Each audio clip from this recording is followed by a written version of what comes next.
Municipal ఆస్తులకు solar plant ద్వారా విద్యుత్ సరఫరా చేయుటకు గాను నందలపాడు వాటర్ వర్క్స్ వద్ద సోలార్ ప్లాంట్ ఏర్పాటు చేయుటకు కౌన్సిల్ వారి ఆమోదం కొరకు కోరుట. ఇది ఎక్కడ ఏ మున్సిపాలిటీలు లేదు ఇండియాలోనే. మొదటిగా మనం దీన్ని ప్రయత్నం చేస్తున్నాం.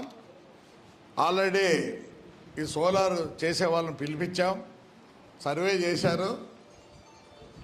మామూలుగా అయితే మనం ఈ బిల్డింగ్ మీద పెట్టేదానికి మనకు హక్కు ఉంది, చేస్తారు. కానీ నెలకు 20 నుంచి 25 లక్షలు మనకు ఖర్చు వస్తుంది.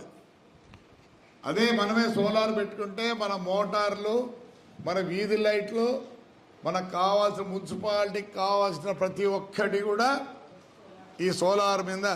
అదిగా ఇప్పుడు ప్రైమ్ మినిస్టర్ కూడా రోజు చెప్తాను ఇంటింటికి పెట్టుకోండి అని.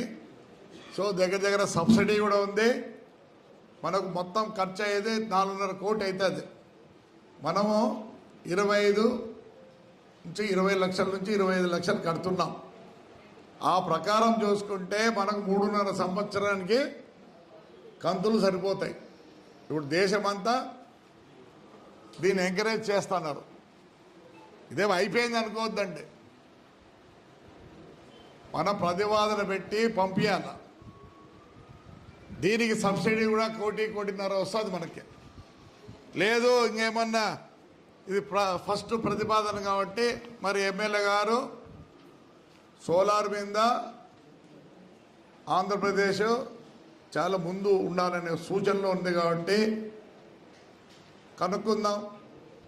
రేపు ఈయన ద్వారా ఎమ్మెల్యే ద్వారా సీఎం దగ్గర తీసిపోయి స్టేట్ గవర్నమెంట్ కూడా ఏదో సబ్సిడీ కోసం కూడా ట్రై చేస్తాం. ఇదేదో అయిపోయిందని కాదు, మనం ప్రపోజల్ పెట్టినాం. లేదు డబ్బులు రావు, దీనికి మార్గం వేరే ఉంది. బ్యాంకులు మన ఆస్తులు ఉన్నాయి, ప్లెజ్ చేస్తే అప్పిస్తారు. దీని మీద మళ్ళీ ఒకసారి డిస్కషన్ చేద్దాము. వాళ్ళు ఎందుకంటే ఈ నెల ఆఖరికి ఈ సోలార్ చేసేవాళ్ళు వస్తారు, కన్సల్టెంట్స్ వస్తారు. దయచేసి అందరు రండి, అందరు కౌన్సిల్ వచ్చి వాళ్ళ ప్రపోజల్ చెప్పండి. ఇది చేసే నంబర్ 1 ఇన్ ఇండియాలో ఉంటుంది మున్సిపాలిటీ. ప్రతి ఒక్కరు కూడా సోలార్కి పోతున్నారు. దయచేసి అందరూ సహకరించండి. రేపు మీటింగ్ పెడితే అందరు రండి దయచేసి. ఎందుకంటే ఒక్కొరికి ఒక సలహా ఇచ్చేదానికి ఉంటుంది.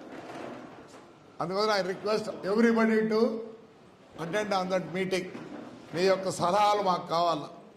కానీ గవర్నమెంట్ ఇవ్వకపోయినా త్రూ బ్యాంక్ నాబార్డు ఇస్తుందా సార్? అదే ఉంది. మనం కూడా ఒక కన్సల్టెంట్ పెట్టుకుంటున్నాం. ఏదో చేయాలనే ఉద్దేశం ఎక్కువ ఉంది కాబట్టి మీరు అందరూ సహకరించండి దయచేసి. రైట్.